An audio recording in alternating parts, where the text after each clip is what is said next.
subscribe and press the bell icon to never miss any update. तपाई पश्चाताप गर्नु भएन भने तपाई हुन त छोराछोरी त तपाईका छैनन् मेरा जस्ता, तर यी छोरी बुहारीलाई राम्रै बन्दोबस्त भइसकेछ हैन।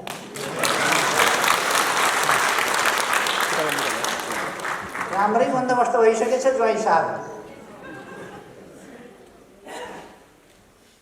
नाति नातिनीहरूको पनि बन्दोबस्त भइसकेछ क्या। अब उहाँले कन्ट्री मार्नु भयो अरे म नपुंसक भइन, म निसन्तान भइन मेरो दोष हो, म निसन्तान नहुनु मेरो दोष हो। नाता गोता उहाँहरूको समाजवाद आइसक्यो नि भन्ने मात्रै हो। समाजवाद आइसक्यो, घरबेटीको सबै समाजवाद आइसक्यो। आफन्तलाई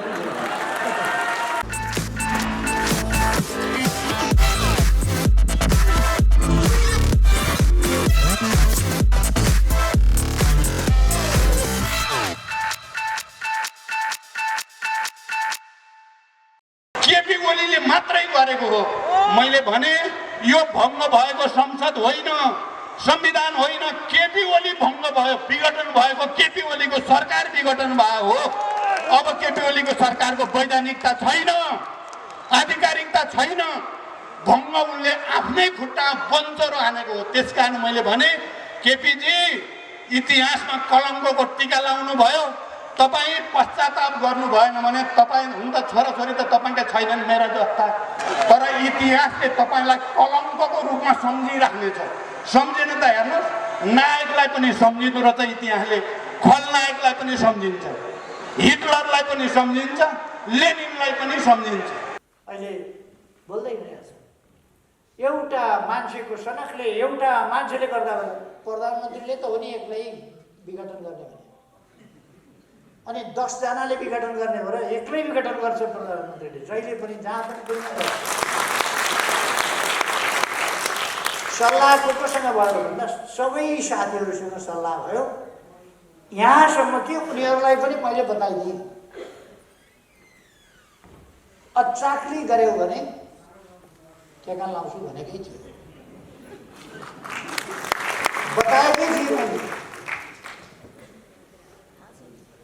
मिलेर नजाने हो भने तिमीहरूको चुनावमा सर्वनाश हुन्छ भन्ने पनि बताइदिएको थिएँ। त्यही भएर डराएका छन्। अब त गइ नै सके, म स्पष्ट भनिदिन्छु, गाह्रो छ उनीहरूलाई। चुनावमा नजाउँ भने लोकतन्त्र भन्ने ठाउँ सकिन्छ, चुनावमा नजाउँ भने, जाउँ भने सबै सिङ फुक्लिएर ठुटा सिङ हुन्छ, रगत पछि भएर। अहिले त जनतालाई ढाँट्न पाएका छन् नि, हाम्रा त लामा अर्नाका जस्ता सिङ छन् भने चुनावमा गएपछि सिङ सबै भाँचिन्छ। त्यो भएपछि घोसेमुन्डो लाएर हिँड्ने अवस्था हुन्छ। त्यो कुरा यिनीहरूले देखेका छन्, त्यसकारण त्यो देखेकै हुनाले यिनीहरू चुनावसँग तर्सिएका छन्, चुनावसँग भागेका छन्। निर्वाचन आयोगमा गएर चुनाव नगराऊ, तयारी नगर भन्छन्। अदालतमा गएर विघटित संसद पुनर्स्थापना गर भन्छन्। अनि 1.5 वर्षपछि त चुनावमा जानुपर्छ होला नि, के गर्छौ बाबु? 1.5 वर्षपछि त जानै पर्छ चुनावमा। अनि बसेर कहाँ जाने? जनताका बिचमा त जानै पर्ला। फेरि नेपाली जनताले भएको पार्टी तोडेर हिँड्ने, फुटाएर हिँड्ने, बनेको आन्दोलन बिगारेर हिँड्ने, पार्टीलाई बदनाम गर्ने, अनुशासनहीन र अराजकहरूको भिडको रूपमा परिणत गर्न खोज्ने, देशलाई सांसद किनबेचको थलो पहिले जस्तै बनाउन खोज्ने, त्यस्ता प्रयास गर्ने, त्यो नसकेपछि पार्टी फुटाएर कुद्नेहरूलाई जनताले अब चिन्दैन, सजाय दिँदैन। त्यसकारण म साथीहरूलाई आग्रह गर्न चाहन्छु, पनि हामीलाई एउटा विभाजनको पीडा भोग्न पर्यो। 4 वर्षपछि ती साथीहरू फेरि सकिने रहेनछ, काम लाग्ने रहेनछ भनेर अहिले फेरि अर्को थरीहरू विभाजन पनि भन्दैनन्। विभाजन भनेको निर्वाचन आयोगमा गएर भने सुनिन्छ, पार्टीका बैठकमा आउँदैनन्, बाहिर कुद्छन्। अघि नै कृष्ण गोपाल कमरेडले राखिसक्नु, किन बैठकमा आउँदैनन्? समस्या त थिए बैठकमा, जहिले आयो मेरो आफन्तले नियुक्ति पाएन, मेरो आफन्तलाई चाहियो, मेरो यो मान्छेलाई चाहियो, मेरो समर्थकलाई चाहियो, मेरो पक्षकोलाई चाहियो, योग्यता क्षमताको कुरा छैन। योग्य मान्छे, योगदान गरेको मान्छे, योगदान गर्न सक्ने मान्छे, योग्य मान्छे योग्य ठाउँमा, उपयुक्त मान्छे उपयुक्त ठाउँमा राखौँ भन्दा मान्य होइन। आफ्ना चाहियो, सधैँ समस्या आफ्ना मान्छे। प्रचण्डले बोल्न सिक्न खोजेछन्, हिजो नक्कल गरेर देखियो। मैले मेरो बाँकी जीवन देशलाई भनेको सुनेछन् क्या रे? ए छोरी बुहारीलाई राम्रै बन्दोबस्त भइसकेछ होइन?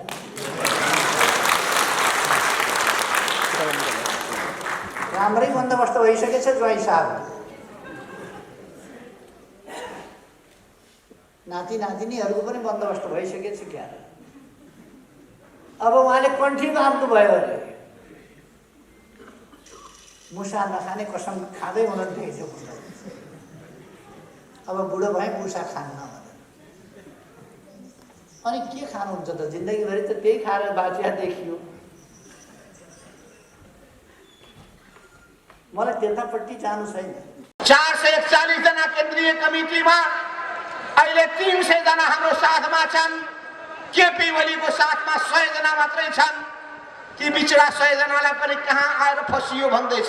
त्यसो भएले 300 भएको पार्टी मूल पार्टी हुन्छ कि 100 भएको मान्छे पार्टी मूल पार्टी हुन्छ? तपाईँ विश्लेषण गर्नुहोस्।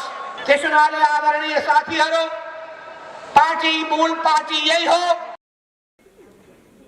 माधव नेपालजीको त कुरा गर्नु परेन, उहाँको कुनै चिन्ता गर्नु पर्दैन। उहाँ मामुली कार्यकर्ता हो प्रचण्डको, मैले भनिदिइहाल्छु। उहाँले प्रचण्ड पछाउ हाल्नुभएको छ, प्रचण्डको माला जप्नु भएको छ। प्रचण्ड प्रचण्ड प्रचण्ड प्रचण्ड पार्लाउ प्रचण्ड पार्लाउ प्रचण्ड पार्लाउ पार्लाउ तारा प्रचण्ड तारा प्रचण्ड माधव माधव तारा प्रचण्ड तारा माला जपेर बस्नु। बिचरा प्रचण्डको आफै हालत त्यस्तो छ। माधवजी पछाडि पछाडि पछाडि पछाडि खेर। हामी यिनीहरूका अनेक तमासा, अदालतलाई धम्क्याउने, गाली गर्ने, यी झगडिया हुने, मुद्दा हाल्न जान्छन्, निर्वाचन आयोगमा मुद्दा हाल्न जान्छन्, अदालतमा मुद्दा हाल्न जान्छन्। स्वतन्त्रता छ, लडेर हामीले डेमोक्रेसी ल्याएका छौँ, जान पाइन्छ। प्रचण्डलाई यो लोकतान्त्रिक अभ्यासमा अलिकति ताल मिलिरहेको छ। ताल मिलेको भए यही पार्टीमा बस्दै। अब मैले बजाउँछु मालसिरी, उनी नाच्छन् जागृता। म भन्छु भरतनाट्यम नाच, उनी बिजुवा नाच नाच्छ। म भन्छु राष्ट्रिय गान गाऊ, उनी बुरुक उफ्रिने गान। उनले ताल सुमाउन सकेन, सुर सुमाउन सकेन लोकतन्त्र। उनलाई वितण्डा खडा गर्नु छ यस देशमा, लगातारको वितण्डा, कहिले हतियार उठाएर कहिले हतियार नउठाएर। कस्तो सम्झना आएछ त्यहाँ, झल्को लागेछ। उनले धम्काउँदा पहिले उनसँग हतियार थिए, मान्छे मार्दै हिँडेका थिए, त्यस कारण मान्छे अलिक डराउने। अहिले कोही पनि डराउनेवाला छैन प्रचण्ड। हामीले सरकार पनि आलो पालो गर्ने भनेर सहमति गर्यौँ। हस्ताक्षर छ केपीको पनि, मेरो पनि र अरू नेताहरूको पनि। तर केपी ओली बेइमान रहेछन्, साँच्चै धूर्त रहेछन्, ठग रहेछन्। यति बेइमान मान्छे कम्युनिस्ट आन्दोलनभित्र घुसेको देख्दा मलाई आश्चर्य लाग्छ। यति छली र ठगी गर्न, ठगी धन्दा र खुराफातको मान्छे त्यहाँ पुगेर अहिले उहाँ लागेको, उनको पछाडि साँच्चै को छ भनेर तपाईँहरूले हेर्नुभयो भने, किनै हिजो हामीले गणतन्त्रको लडाइँ लड्दा जसका विरुद्ध लडौँ त्यही राजा महाराजाका धुपौरेहरू अहिले केपीको पक्षमा छन्। यो साँचो कुरा हो, ध्यान दिनु होला, मनमा राख्नु होला। प्रतिक्रान्तिकारीहरूले घेरेका छन् केपी ओलीलाई। र प्रतिक्रान्तिकारीहरूको इच्छा इसारामा उनी चलेका छन्। उनी लम्पसार भएका छन् सामन्तवादको अगाडि, सामन्ती र दलालहरूको अगाडि, दलाल पुँजीपतिहरूको अगाडि, राष्ट्रिय पुँजीको विकासतिर होइन, दलाल पुँजीपतिहरूको हित गर्ने। उनले कहिलेकाहीँ मलाई यहाँ एकजना मित्रले प्रश्न गर्नुभएको छ, म त्यसको व्याख्या गर्ने समय पनि छैन मलाई अहिले। उहाँले भन्नुभएको छ तैँले त छोराछोरी ज्वाइँलाई मात्रै काम गर्दछ भन्छन् केपीका मान्छेहरू, के हो भनेर सोध्नु भएको छ। यहाँ फाइलमा लामै प्रश्न दिनुभएको छ। मैले अस्ति एउटा इन्टरभ्यूमा भनेको थिएँ, तपाईँहरूले नि सायद हेर्न पाउनु भएन। म नपुंसक भइन, म निसन्तान भइन, मेरो दोष हो। म निसन्तान नहुनु मेरो दोष हो। अनि मैले मेरा छोराछोरीलाई पढ्न अमेरिका ब्रिटिस पठाइन, मैले आफैसँग जङ्गलमा बन्दुक बोक्न लिएर हिँडेँ, मेरो दोष हो। मैले आफ्ना छोराछोरीलाई विशेषाधिकार खोजिन। जति बेला गणतन्त्रको लडाईँ लड्दै थिएँ, मेरा छोरीहरू रोल्पाका जङ्गलमा बन्दुक लिएर हिँड्थे, मेरो दोष हो। म आदरणीय जनसमुदाय तपाईँहरूसँग न्याय चाहन्छु।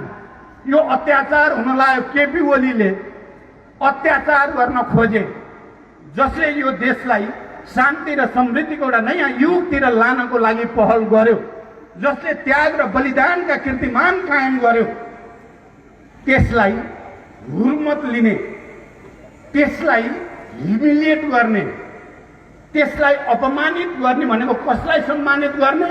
राजा महाराजा र तिनका दलालहरूलाई सम्मानित गर्ने सही हो? म तपाईँहरूसँग प्रश्न गर्न चाहन्छु, के मैले गल्ती गरेको हो? छोराछोरीलाई गणतन्त्रको आन्दोलनमा लाने, अब छोराछोरी भएपछि त बिहा हुन्छ, बिहा भएपछि ज्वाइँ हुन्छन्, नाति नातिना हुन्छन्, मेरो दोष हो? अनि धर्म छोराछोरी भन्दै चाहिँ कोचाउने चाहिँ सही हो त?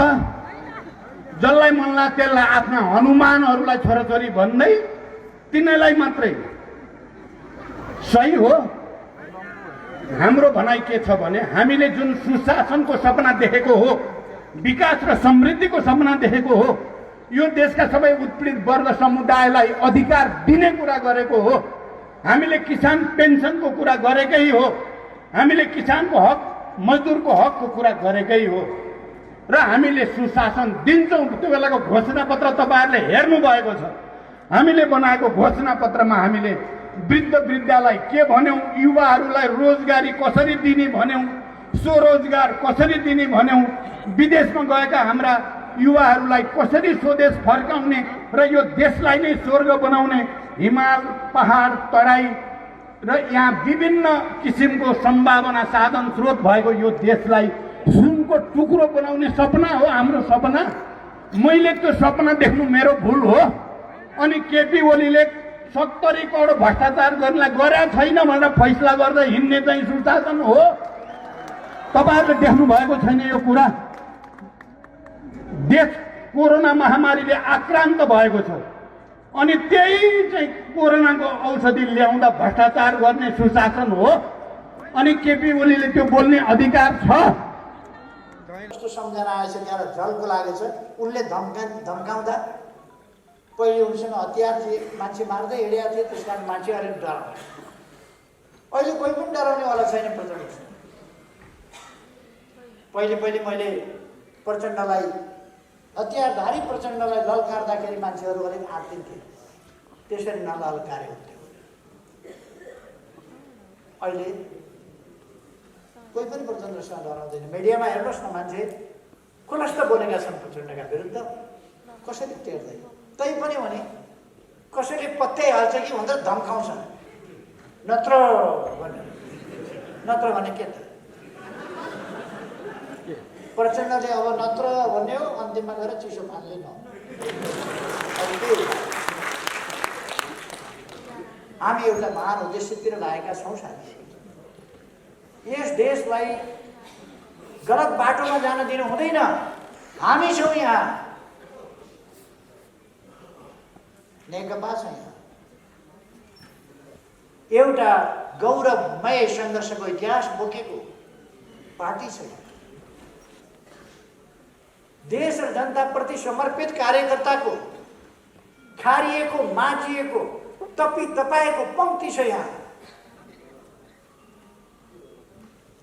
त्यसकारण हामी देशलाई तलमाथि हुन दिँदैनौँ। हाम्रा दृष्टिकोणहरू स्पष्ट छन्। हामी अब सही दृष्टिकोणको आधारमा सुदृढ पार्टी, एकताबद्ध पार्टी, अनुशासित पार्टी, गतिशील पार्टी, यस्तो पार्टीमा प्रवेश गरेका छौँ। फेरि नयाँ एउटा मोड आएको छ हाम्रो आन्दोलन। अनुशासित पार्टीको जमाना सुरु भएको छ। फेरि एक समय हामीले पार्टी बढाउँदै रहने क्रममा यस्ता खालका मान्छे पनि भित्रिए जसले पार्टीलाई कहिले पनि स्वस्थ हुन दिए। जहिले पनि पार्टी अस्वस्थ तमासा देखियो। अहिले यिनीहरू बाहिर गएर मुख छाडेका छन्। ठिक छ, बाहिर गएर मुख छाड। हिजो त पार्टीभित्रै बसेर सरकारको आलोचना गर्थे, गाली गर्थे, मुख छाड्थे, सबै काम गर्थे। त्यस कारण पार्टी बाहिर गएर गरेको कमसेकम पार्टी त अशुद्ध भएन, विशुद्ध भएन। पार्टी अब शुद्ध छ। पार्टीले एउटा महान शुद्धिकरण यिनका आफ्नै क्रियाकलापले अनुशासनहीन अराजक तत्त्वहरू बाहिरिए पार्टीबाट। त्यसकारण पार्टी स्वतः अनुशासित पार्टीमा परिणत हुन्छ। अनेकतावादी शक्तिहरू बाहिरिए, त्यसकारण पार्टी स्वतः एकताबद्ध भयो। उनीहरूको पार्टी हेर्दै जानु होला। दुईटा अध्यक्ष भनेको सुन्न सक्दिनँ भन्ने मान्छे तिमी पनि अध्यक्ष भयो भनेपछि त मुसु हाँसेर खप्नु खानु छैन। मुसु हाँस। दुईटा अध्यक्ष सुन्न नसक्ने मान्छे कार्की ब्याङ्केटमा अध्यक्ष भएपछि, अध्यक्ष सो घोषणा गरेपछि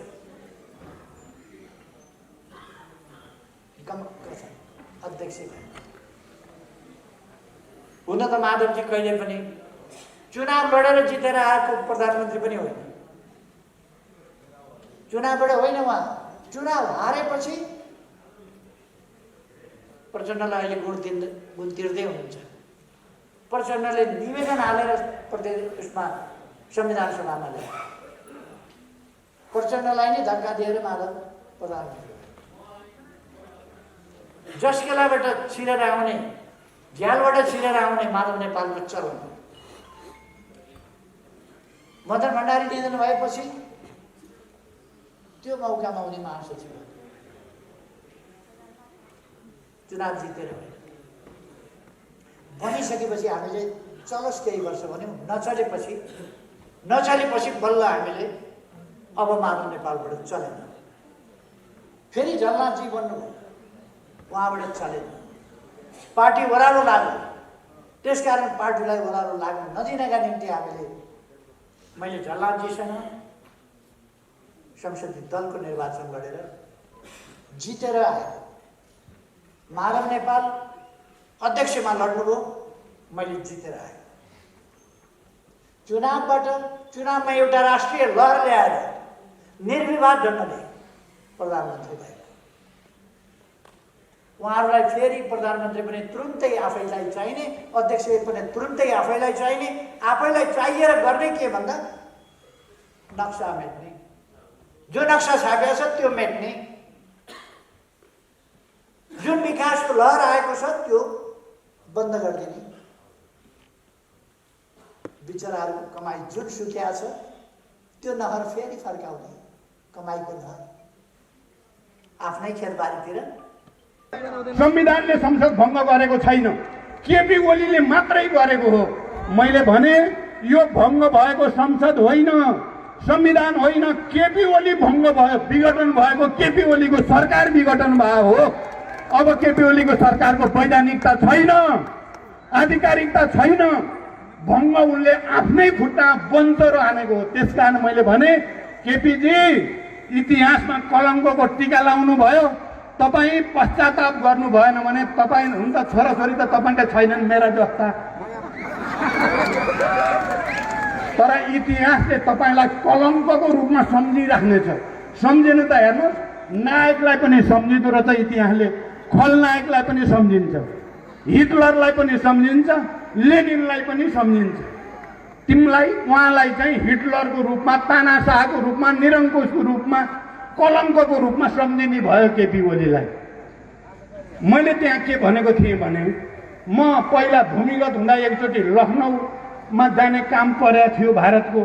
लखनऊमा जाँदा 200-300 मान्छेहरू त प्लेकार्ड बोकेर हिँडेका। मैले नजिक गएर हेरेँ, प्लेकार्डमा के लेखेर छ भने मैं जिन्दा हुँ। कुरा बोल्नुभयो, प्लेकार्डमा लेखेको। ती मान्छेहरूले मैं जिन्दा हुँ, म जिउँदैछु भनेको।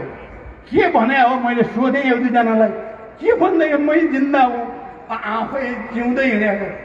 भएको के रहेछ भने जाली फटा उनका नाता गोताले उनीहरूको सम्पत्ति हडप्नको लागि किर्ती कागज गरेर उनीहरूको सम्पत्ति अर्काको नाममा लगाएछन्। अनि तिनीहरू प्रशासनमा जाँदा रहेछन्। प्रशासनले के भन्छ, तपाईँ त मरिसक्नु भएको छ भन्दो रहेछ। कागजमा त मरिसकेको छ, अब ऊ मरेकै छैन। अब त्यस्ता धेरै भएछन्, जालझेल गरेर सम्पत्ति अर्काले लाने। त्यसपछि उनीहरू सङ्गठित भएर नारा लगाएर मैं जिन्दा हुँ सबैले। मैले हाम्रो सांसद साथीहरूलाई भने, मर्यौँ भने नठान्नुहोस् है, हामी मर्या छ, हामी जिउँदैछौँ भनेको थिएँ क्या। हामी जिउँदैछौँ। अहिले यो मुद्दा सर्वोच्चमा छ, त्यसकारण हामीले धैर्यतापूर्वक, सर्वोच्चले पक्कै पनि संविधानको भावना र मर्म अनुसार, लोकतन्त्रको मर्म र भावना अनुसार, यो देशका जनताको भावना र आवश्यकता अनुसार गर्छ भनेर भरोसा गरेर बसेका छौँ हामी। जरुरी पर्यो भने म आज विराटनगरबाट भन्दैछु, देशैले सुने हुन्छ, जरुरी पर्यो भने हामी संसदको बैठक बस्छौँ र यस्ता अपराधीहरूलाई कारबाही गर्छौँ। हामीलाई संसदको किनकि संविधानले हामीलाई संसदको बैठक बस्ने अधिकार दिएको छ, केपी ओलीलाई विघटनको अधिकार दिएको छैन। त्यसकारण संविधानको अधिकार प्रयोग गरेर केपी ओलीले गरेको असंवैधानिक र अलोकतान्त्रिक कदम सच्याउनको लागि सभामुखले संविधान सदनको बैठकको आयोजना गर्ने, हामी उपस्थित हुने र केपीलाई कारबाही गर्ने सम्म जान सकिन्छ। म यो कुरा तपाईँ पूर्वाञ्चलका सचेत जनसमुदायको अगाडि भन्दैछु। तर म फेरि के भन्छु त, सर्वोच्चले सही फैसला गर्छ भन्ने विश्वास छ। सर्वोच्चले सही नै फैसला गर्छ भन्ने विश्वास भएको हुनाले अहिले नै बसिएको छैन। जरुरी पर्यो भने त्यो विकल्प नेपाली जनतासँग छ, त्यो विकल्प नेपाली जनतासँग छ। तपाईहरूले 5 वर्षको लागि चुनाव जिताएर पठाएका, हाम्रो संविधानले 5 वर्षको लागि उनीहरूलाई सार्वभौम अधिकार प्रयोग गर्न जिम्मेवारी दिएका मान्छेहरू हामी जिउँदैछौँ, हामी मरेका छैनौँ। हामी मरेका छैनौँ। कसैले नक्कली ढङ्गले, पुरै स्वेच्छाचारी तरिकाले, निरङ्कुश तरिकाले मारे भन्दैमा हामी मर्नेवाला छैनौँ। त्यसकारण प्यारा दिदीबहिनी दाजुभाइहरू, यही सच्चाइ हो। हामीले चाहेको के थियो? हामी एउटा राम्रो पार्टी बनाऊँ, सिद्धान्तमा चल्ने पार्टी बनाऊँ, हामी एउटा राम्रो विधि पद्धतिमा चल्ने पार्टी बनाऊँ। यो देशलाई हामी अब यत्रो वर्ष लडियो, 70 वर्ष लडियो, अब समाजवादतिर लैजाउँ, विकासतिर लैजाउँ भन्ने ठानेको त एउटा भस्मासुर प्रतिक्रियावादीको एजेन्ट आएर तपाईँ हामी सबैलाई हुर्मत लिने कोसिस गरेको छ। खबरदार दिने छैन, खबरदार दिने छैन। राजालाई घोडा, बादशाहलाई घोडाबाट खसालेर लात्ती हान्न सक्ने नेपाली जनताले यस्ता श्रीतीन हुन चाहनेलाई सहने छैन, सहन हुँदैन। मलाई विश्वास छ केही महिनाभित्र नेपाली जनता, त्यत्रो धेरै वर्ष, अब धेरै महिना लड्न पर्छ भन्ने लागेको छैन। केही महिनाभित्र फेरि एकचोटि नेपाली जनताले बादशाहलाई घोडाबाट खसाउनेछन्, निरङ्कुश तत्त्वहरूलाई पराजित गर्नेछन्, लोकतन्त्र फेरि ट्र्याकमा जानेछ। म यो मञ्चबाट, किनकि यो पूर्वाञ्चलको मञ्च हो, मैले अलि विशेष किन मैले ठानेको छु भने तपाईहरू लोकतान्त्रिक आन्दोलनको पनि अगुवा हो, तपाईहरू कम्युनिस्ट आन्दोलनको पनि अगुवा हो।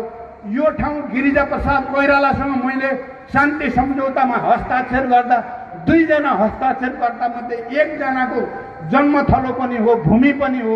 म यो ठाउँबाट नेपाली कांग्रेसका नेताहरूलाई पनि विशेष रूपले अपिल गर्न चाहन्छु, तपाईँ गिरिजा प्रसाद कोइरालाका उत्तराधिकारी हुनुहुन्छ, तपाईँ शान्ति सम्झौताका पनि उत्तराधिकारी हो, तपाईहरू लोकतन्त्रको पनि उत्तराधिकारी हो। गिरिजा प्रसाद कोइरालाले जीवनमा धेरै आलोचना पनि खानुभयो, धेरै दुःख कष्ट पनि पाउनुभयो, तर लास्टमा जाँदा त राष्ट्रिय हिरो भएर बिदा हुनुभयो। उहाँ त अहिले स्वर्गमा बडो मजाले बस्नु भएको छ, हिरो भएर बस्नु हो नि जाने बेला त लोकतन्त्रको महानायक। हामी सबैले पनि सम्मान गर्ने भयो, जिन्दगीभरि के भनियो के भनियो, मर्ने बेला त मैले पनि अभिभावक भने उहाँलाई विचार गर्नुहोस् त। पार्टी एकता गर्दा केपी ओली बिमारी छ, मरिहाल्छ, आफ्नै भागा आउँछ भन्ने खाने थिए भने मर्दा त केपी ओली मर्छ। मेरो बुवा बुढो हुन थालिसक्नु, बुवा बल्ल बुढो हुन थाल्नु भने मेरो प्रेम। मेरो बुवा नै भर्खर बुढो हुनुहुन्छ, 2-4 किलोमिटर अहिले पनि एक्लै खुइखुइ हिँड्नुहुन्छ। 1-2 पल्ट अपरेसन गर्यो, 2-4 पल्ट अपरेसन गर्यो भनेर आजको जमानामा नयाँ 2टा किडनी लायो, 4टा किडनी बोकेर हिँडेको छ भनेर आजको जमानामा कसैले कमजोर छ भन्ने ठान्यो भने त्यो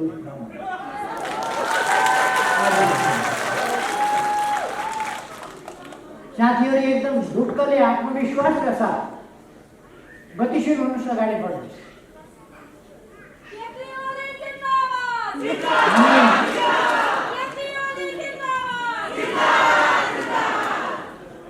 हामी समाजवादतर्फ उन्मुख भएर हामीले प्राप्त गरेका उपलब्धिहरूको रक्षा गरेर ती उपलब्धिहरूलाई सुदृढ गर्दै समाजवाद उन्मुख भएर अगाडि बढिरहेको। समाजवाद भनेको आँखा नदेख्ने मान्छेले हात्ती छामे जस्तो भयो। उहाँहरूको समाजवाद भनेको के हो भनेर सोध्यो भने एउटाले भन्छ एउटा बेग्लै परिवार, एउटाले भाइ भतिजाका कुरा गर्छ, अर्काले छोरी बुहारीका कुरा गर्छ, अर्काले के गर्छ। समाजवाद भनेको समाजवाद लोक कल्याणकारी राज्य स्थापना गर्ने, लोक कल्याणकारी नीतिका साथ हामीले आज औपचारिक क्षेत्रमा मात्रै होइन, अनौपचारिक क्षेत्रमा पनि सामाजिक सुरक्षाको प्रबन्ध अगाडि बढाएको छ। हामीले 30,000 यो करार र दैनिक ज्यालादारीमा रहेका सरकारी कर्मचारी 30,000 कर्मचारीहरूलाई पनि सामाजिक सुरक्षाको दायराभित्र ल्याएको छ। हामीले ज्येष्ठ नागरिक स्वास्थ्य बिमा गरेको छ। हामीले सामाजिक सुरक्षाका थप प्रबन्धहरू, अब पेन्सन सरकारी कर्मचारीको मात्रै होइन, मजदुरको पनि पेन्सन हुन्छ। आज मैले भन्ने गरेको छु, नेपालमा कोही पनि भोकै रहँदैन, कोही भोकै पर्दैन, कोही भोकले पर्दैन। हामीले नारा दिएका छौँ र त्यसलाई व्यवहारमा कार्यान्वयन गरेका छौँ। त्यो साथीहरूले देख्नुहुन्छ, कोही पनि बालबालिका, कोही पनि बच्चा बच्ची अभिभावक बिन छन्, पढ्न नपाएका छन्, आवास नपाएका छन्, हेरविचार कसैले गर्ने अवस्था छैन भने सरकारले अभिभावकत्व दिन्छ, उनीहरूको उडाटुली हुँदैन। नेपालमा कोही पनि बालबच्चा अब अभिभावक हुँदैन, त्यसको प्रबन्ध सरकारले। कोही पनि बुढाबुढी अब ज्येष्ठ नागरिकहरू बेसहारा हुँदैन, सरकारले प्रबन्ध। हामी यस दिशामा अगाडि छैन। सडकमा कोही मानिस गएर पत्र परेर पसारिनु पर्ने छैन।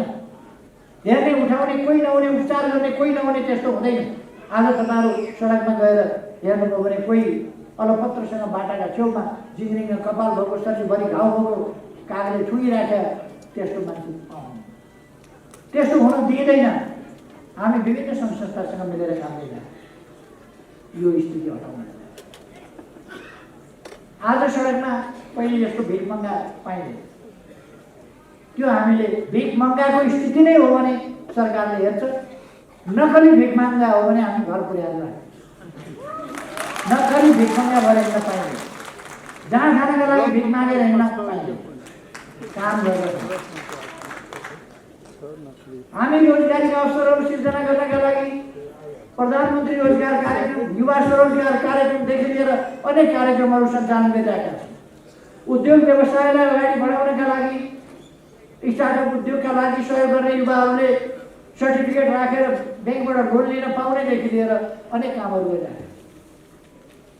युवाहरू विदेश हामीले पठाउने गरे होइन। अहिले यो सरकार आएपछि युवा विदेश गएका हुन् र हिजोदेखि विदेश जाने एउटा सिलसिला सुरु हो। अब हामी स्वदेशमै रोजगारीका अवसरहरू सिर्जना गरेर युवाहरू विदेश जान नपर्ने, परिवारसँग बिछोड हुन नपर्ने, दुःखका आँसुहरू बगाउन नपर्ने स्थिति सिर्जना गर्न लडिरहेको छ। त्यो ठाउँ हो यो। र म नेपाली कङ्ग्रेसका नेता साथीहरूलाई भन्न चाहन्छु, गिरिजा बाबु त्यसरी महानायक भएर कसरी जान सक्नुभयो त भन्दा उहाँले संसद पुनर्स्थापना हुनै पर्छ, प्रतिनिधि सभा पुनर्स्थापना हुनै पर्छ भनिराख्नु भयो। मसँग पनि आउनुभयो, शान्ति सम्झौतामा नि हस्ताक्षर गर्नुभयो, त्यसकारण महानायक हुनुभयो। अब महानायक हुने पालो हाम्रो पुस्ताको। अब हाम्रा पुस्ताका नेताहरूको पालो आयो महानायक हुने। झुकिने छैन निरङ्कुशहरूको अगाडि। अन्तिम दमसम्म लडाइँ लडिने छ र नेपाली जनताको सपना पुरा गर्नको लागि जस्तोसुकै त्याग तपस्या गर्न पनि तयार। मैले त भने नि, अब गुमाउनु केही पनि बाँकी छैन। अब बाँकी जीवन नेपाली युवाहरूलाई रोजगारी र सम्मान, नेपालका उत्पीडित वर्ग समुदायलाई आत्मसम्मान र समानुपातिकता र समृद्धि, समाजवादको नयाँ मोडेल सृष्टि गर्ने र यो देशलाई एकचोटि फेरि महाअभियानमा हाँकेर जाने बाहेक केही पनि सपना हाम्रो छैन। र अहिले यो पार्टीको कुरा आयो, पार्टी अघि नै आइसक्यो। हामी नेपाल कम्युनिस्ट पार्टी नेकपा हामी नै हौँ, दुविधा छैन। 70% हामीसँग छ त अर्को हुन्छ त कहीँ। अब दिउँसै रात पार्न खोज्ने, अब केपीका मान्छे भन्दै हिँड्छन् सेटिङ गरिसकिया छ, हामीले सेटिङ भइसकेका छ। त्यो सेटिङलाई जनताले भत्काउँछ र जनताको सेटिङ खडा हुन्छ। तपाईँहरू दृढ हुनुहोस्, हाम्रो सेटिङ हुन्छ, हाम्रो सेटिङ जनताको सेटिङ। फटाहरूले सेटिङ गरेर हुन्छ? संविधान विरोधी, लोकतन्त्र विरोधी गुन्डाहरूले सेटिङ गरेर सेटिङ हुन्छ त?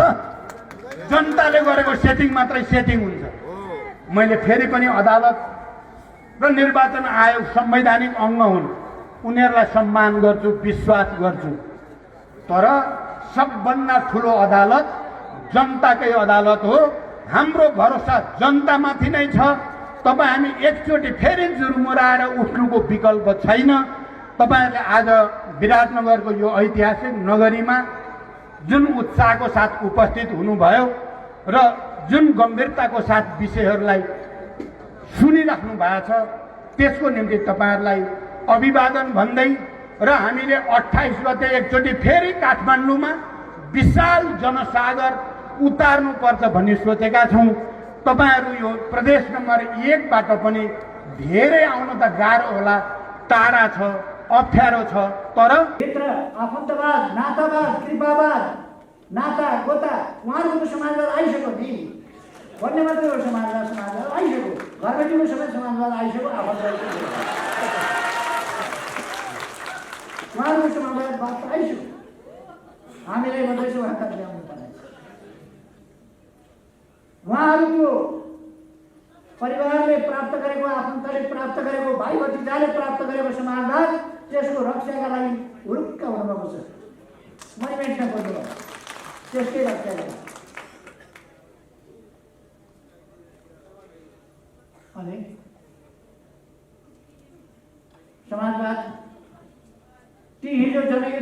लडेका कार्यकर्ताहरू, ती मारिएकाहरूका परिवारहरू, बालबच्चाहरू, बाआमाहरू, तिनलाई त समाजवाद आएको छैन। शरीरमा गोली बोकेर हिँडेकाहरू, छर्रा बोकेर हिँडेकाहरू, अङ्गभङ्ग भएकाहरू, परिवार अस्तव्यस्त भएकाहरू, उनीहरूलाई त समाजवाद आएको छैन। उनीहरूलाई समाजवाद चाहिएको छ र हामी आफ्ना लागि होइन, देशका लागि, जनताका लागि, पीडितहरूका लागि हिजो विभिन्न प्रकारका नोक्सानी बिहोरेकाहरू, क्षति बिहोरेकाहरू, कष्ट बिहोरेकाहरू, बलिदान भोगेर आएकाहरू र सम्पूर्ण दुःख पाएका जनताका लागि एउटा समृद्ध नेपाल र सुखी नेपालीको परिकल्पना, त्यो राष्ट्रिय आकांक्षा बोकेर अगाडि बढिरहेका छौँ र त्यस लक्ष्यमा हामी किञ्चित तलमाथि हुँदैन।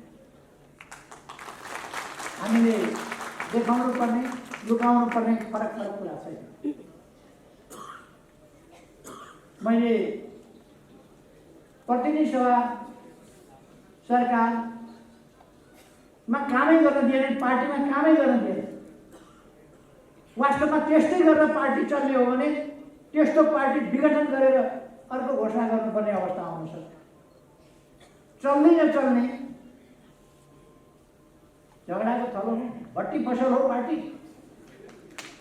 पार्टी त कस्तो भयो भने अस्वस्थ, जे पनि बोल्ने, जस्तो पनि बोल्ने, गाली गलोज, मुख छाडेको छ।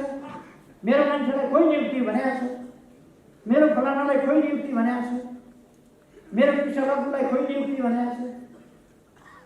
मैले धेरैपल्ट सोधेँ, को तपाईँको मान्छे मेरो समर्थन गर्ने? अब कसले समर्थन गर्ने छ त्यो लेखेर दिन सूचना आउँदैछ। कसरी थाहा? पार्टीमा योग्यता क्षमताका आधारमा, योगदानका आधारमा, सक्रियताका आधारमा कामको जिम्मा दिन उहाँहरूलाई मन्जुर छैन। भागभन्डा गर्नुपर्छ। तपाईँका भागमा यतिजना, मेरा भागमा यतिजना, उहाँका भागमा यतिजना, उहाँका भागमा यतिजना, भागभन्डा गर्नुपर्छ। यो भागभन्डा गर्ने होइन, योग्यता क्षमताका आधारमा बलियाका नजिक भएका, आफन्त भएका त्यस्ताहरूले प्रश्रय पाउने, अरूले नपाउने त्यस्तो चल्दैन। सबैको पार्टी, सबैले उचित सम्मान र कदर पाउनुपर्छ, उचित अवसर पाउनुपर्छ, उचित जिम्मेवारी पाउनुपर्छ सबैले। र पार्टी सबैको अभिभावक, उहाँहरूमा त्यो भावना छैन। मैले प्रतिनिधि सभा विगत गर्ने, सरकारलाई कामै गर्न नदिने, प्रतिनिधि सभामा उहाँहरू अहिले स्थायित्वका कुरा गर्दै हुनुहुन्छ। आफ्नो लगभग झन्डै 2 तिहाईको सरकार त्यो नढाली नहुने, नतोडी नहुने, अघिल्लोपल्ट मेरो नेतृत्वको सरकार ढाल्ने मान्छे को हो? तपाईँ हामी सबैलाई थाहा छैन। पुष्पकमल दाहाल, उनी त अर्कै पार्टीमा थिए, तर पनि उनी हुने एकजना। उनलाई उकासेर नढाली हुँदैन भन्ने मान्छे माधव नेपाल, झलनाथ खनाल, वामदेव गौतम, उहाँहरू नै हो। उहाँहरूले प्रचण्डलाई ढाल्नै पर्छ यो सरकार भनेर उकासे चाहिँ यिनै मान्छे हुन्। फेरि अर्कोपल्ट चुनावबाट हामी आयौँ, फेरि पनि काम गर्नु दिँदैन। तपाईँहरूले कहिल्यै पनि, अहिले मैले नाम लिएका नेताहरूले सरकारको पक्षमा बोलेको कहीँ सुन्नुभयो तपाईँहरूले? कहिल्यै बोल्नु भएन। कमाईको नहर फर्काउने ती उद्देश्यहरू सफल हुन सकेन। पार्टीको सजगताले ती उद्देश्यहरू सफल हुन सकेन। अहिले बोल्दै हुनेछ, एउटा मान्छेको सनकले, एउटा मान्छेले गर्दा प्रधानमन्त्रीले त हो नि एक्लै विघटन गर्ने भने, अनि 10 जनाले विघटन गर्ने हो र एक्लै विघटन गर्छ प्रधानमन्त्रीले जहिले पनि, जहाँ पनि दुनियाँमा। सल्लाह कोसँग भयो भन्दा सबै साथीहरूसँग सल्लाह भयो।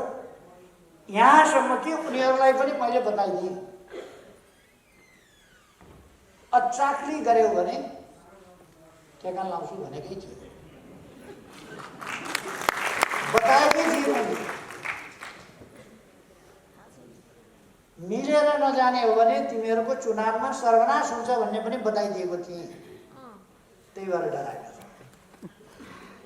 अब त गइ नै सके, म स्पष्ट भन्दैछु। गाह्रो छ उनीहरूलाई। चुनावमा नजाउँ भने लोकतन्त्र लोकतन्त्र भन्ने ठाउँ सकिन्छ। चुनावमा नजाउँ भने, जाउँ भने सबै सिङ फुक्लिएर ठुटा सिङ हुन्छ, रगत पछ्यौबाट। अहिले त जनतालाई ढाँट्न पाएका छन् नि, हाम्रा त लामा लामा अर्नाका जस्ता सिङ छन् भने। चुनावमा गएपछि सिङ सबै भाँचिन्छ। त्यो भएपछि घोसेमुन्डो लाएर हिँड्ने अवस्था हुन्छ। त्यो कुरा यिनीहरूले देखेका छन्। त्यसकारण त्यो देखेकै हुनाले यिनीहरू चुनावसँग तर्सिएका छन्, चुनावसँग भागेका छन्। निर्वाचन आयोगमा गएर चुनाव नगराऊ, तयारी नगर भन्छन्। अदालतमा गएर विघटित संसद पुनर्स्थापना गर भन्छन्। अनि 1.5 वर्षपछि त चुनावमा जानुपर्छ होला नि। के गर्छौ बाबु? 1.5 वर्षपछि त जानै पर्छ चुनावमा। अनि बसेर कहाँ जाने? जनताका बिचमा त जानै पर्ला। फेरि नेपाली जनताले भएको पार्टी तोडेर हिँड्ने, फुटाएर हिँड्ने, बनेको आन्दोलन बिगारेर हिँड्ने, पार्टीलाई बदनाम गर्ने, अनुशासनहीन र अराजकहरूको भिडको रूपमा परिणत गर्न खोज्ने, देशलाई सांसद किनबेचको थलो पहिले जस्तै बनाउन खोज्ने, त्यस्ता प्रयास गर्ने। त्यो नसकेपछि पार्टी फुटाएर कुद्नेहरूलाई जनताले अब चिन्दैन, सजाय दिँदैन। त्यसकारण म साथीहरूलाई आग्रह गर्न चाहन्छु, तपाईँहरू ढुक्क हुनुहोस्। हामी विजय यात्रामा अगाडि बढिरहेका छौँ। विजय यात्रामा अगाडि बढ्नेछौँ।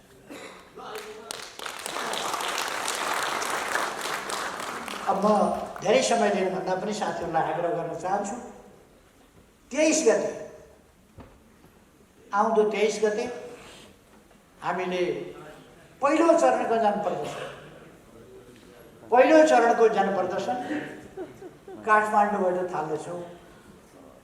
उनीहरूले 5-7 हजार, 2-4 हजारका, 2-3 हजारका सभाहरूलाई शक्ति प्रदर्शन भन्ने गरेका छन्। हामीले 2-4 लाख देखाइदिएपछि उनीहरू के रहेछ शक्ति प्रदर्शन भन्ने एउटा झल त्यो पाउँछ। 23 गते हामीले यो झलको देखाउनु परेको छ। र साथीहरूलाई म आग्रह गर्न चाहन्छु, यो हाम्रो, तपाईँ हाम्रो काँधको जिम्मेवारी हो, यो हाम्रो कर्तव्य हो र हामीले यसलाई अत्यन्तै भव्यताका साथ सफल बनाउनु पर्दछ। 23 गतेको समय दिदीबहिनीहरू, तपाईँहरू महिला शक्ति के हो त्यो देखिने गरी मैदानमा उत्रिदिनुहोस्। युवाहरू कति सचेत छन् यस देशका युवाहरू, त्यो देखिने गरी अब देश कता लाने भन्ने युवाले निर्णय गर्छ भन्ने गरी युवाहरू अगाडि बढ्दिनुहोस्। युवा विद्यार्थी, महिलाहरू, व्यापारीहरू, शिक्षकहरू, कर्मचारीहरू, त्यस दिन सबै देशको पक्षमा, राष्ट्रको पक्षमा, राष्ट्रियताको पक्षमा, लोकतन्त्रको पक्षमा, सङ्घीय लोकतान्त्रिक गणतन्त्रको पक्षमा, हाम्रो संविधानको पक्षमा, सुशासनको पक्षमा, विकासको पक्षमा र समृद्ध नेपाल, सुखी नेपालीको हाम्रो राष्ट्रिय आकांक्षाको पक्षमा मैदानमा उत्रिने एउटा दिन, एउटा मेला जस्तो, एउटा चाड जस्तो, एउटा सङ्कल्पको दिन हो। त्यसकारण म सबैलाई आग्रह गर्न चाहन्छु, 23 गते गाउँबाट उठौँ, बस्तीबाट उठौँ, टोलबाट उठौँ, वडाबाट उठौँ, पसलबाट उठौँ, घरबाट उठौँ, कार्यालयबाट उठौँ, जहाँ छौँ त्यहीँबाट उठौँ र सभालाई सफल पारौँ। यिनै शब्दहरू साथमा भनाइ टुङ्ग्याउँछु। धन्यवाद। तपाईँहरू ढुक्क हुनुहोस्। हामी विजय यात्रामा अगाडि बढिरहेका छौँ। विजय यात्रामा अगाडि बढ्नेछौँ।